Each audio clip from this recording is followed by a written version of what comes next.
This discussion is on abolition and the use of mutual aid. Davis, Dent, Miners, and Ritchie's book, Abolition, Feminism Now, poses abolition as the best response to gendered violence and the fight against prisons and policing.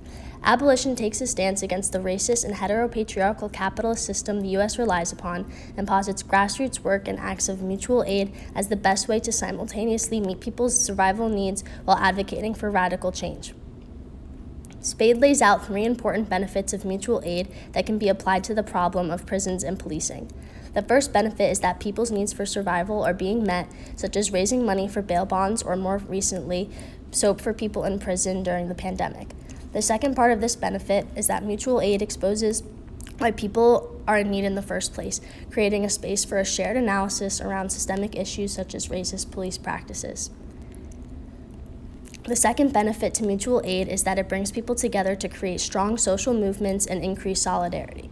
When the people on the front lines of a crisis are those most affected, such as people who are incarcerated, it can create a powerful movement of defiance.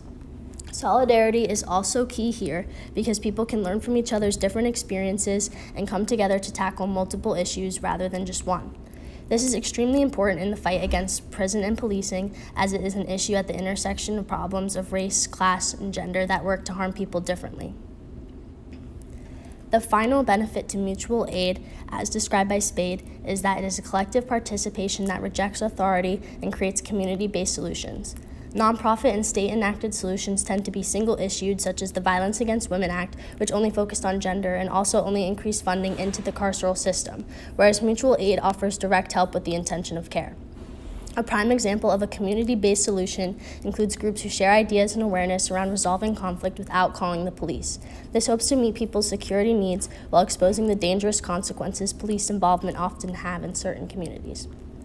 This embodies the both-and strategy the authors of Abolition, Feminism Now present, which works to use mutual aid to help meet the needs of those affected while simultaneously emitting the message that systems like the policing and carceral system are harmful in their entirety and need to be abolished.